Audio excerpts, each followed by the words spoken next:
name is Safear. I'm a Muslim and a prison abolitionist, currently incarcerated at SCI Fayette State Prison, Pennsylvania. I'm sitting here in prison and I'm looking around and I'm trying to figure out how I can describe this place to you. Prison is fucked up. It's harsh and rough. There's no room for vulnerability or weakness. It immobilizes, isolates, incapacitates. It operates under a myth and contradiction of attempting to rehabilitate someone by stripping them of their humanity.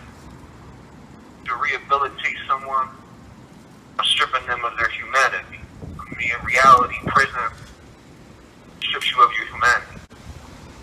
I don't think that anyone can fully understand the physical, sexual, and psychological harm of prison unless you experience the conditions yourself. And I believe, mostly for this reason, this lack of understanding of what prison really is, that we get so many people calling for prison reform. They don't understand that this place is harmful at its foundation, that is rotten at its core. The only humane prison is the prison that doesn't exist. So the only humane solution is to abolish prison in its entirety. Maybe I can put it in terms everyone will understand. Reform is like putting duct tape on a defective system. Prison abolition is throwing it out, doing something that actually works. Many times people are focused on fixing prison, but is fixing prison going to fix the problem? Or is prison itself the problem? Or maybe, if I reword the question, we'll make the point clear. Simple question, really. Have prisons made the world a safer place? Have prisons made the world a safer place?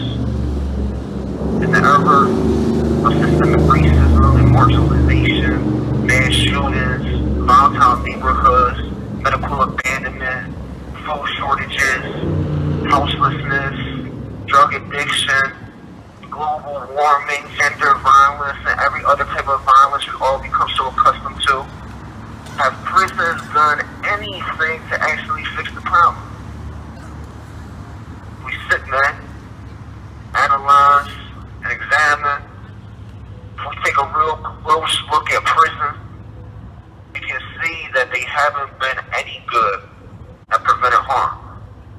Actually, they made us less safe. Pennsylvania State Correctional Institution, Fayette. This call is subject to recording and monitoring. And they cause more harm.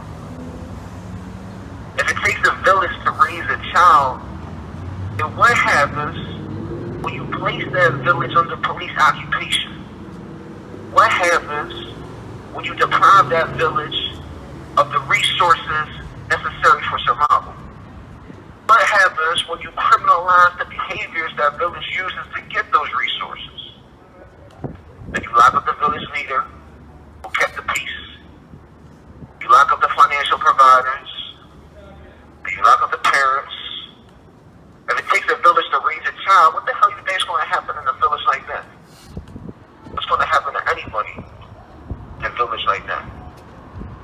Prison has not been a viable solution for dealing with harm in society. And maybe that's because the purpose of prison is not really to deal with harm. Because if prison doesn't prevent harm, then it must be serving some purpose. And I guess that's the point. You see, prison abolition is really a movement that has the ability to bring together all the various movements who are fighting to make the world a better place. If you're someone who wants to abolish white supremacy, then you need to get behind abolishing prison. Because prison is the key weapon used to target black and brown people. If you want to abolish capitalism, then you need to get with prison abolition. because prison is the solution that a capitalist economy uses to deal with surplus, particularly surplus people who are no longer useful to the world. If you're someone who wants to abolish patriarchy, this is your lane. Pennsylvania State Correctional Institution, Fayette. This call is subject to recording and monitoring. If you're fighting for queer liberation, then you got to get down with this. If you're an environmental activist, then first you need to look up critical environmental justice theory and recognize that prisons are toxic environments. Join the fight. Indigenous liberation, the pro-Palestinian anti-Zionist movement, any freedom movement, really. The list goes on. Prisons are the key threat used to subjugate marginalized peoples and dismantle any group working for foundational societal change.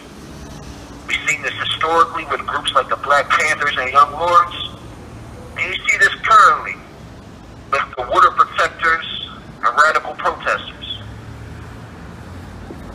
And that's why I believe that once we abolish the white supremacists, imperialists, neo-colonial, capitalist, heteronormative patriarchy, the prison will cease to exist. Because all of these types of oppression rely on prison to maintain them. And that's why prison abolition is a movement for collective liberation. So if you don't remember anything else I said, I want you to remember that.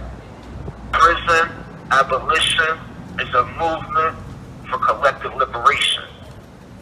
And it's my hope that when we come out of this pandemic, we won't return to the new normal. Because prison abolition is not the new normal. Prison abolition is the radical alternative. My name is Safear. I'm a Muslim, a prison abolitionist, and an accomplice to the many people inside fighting for collective liberation.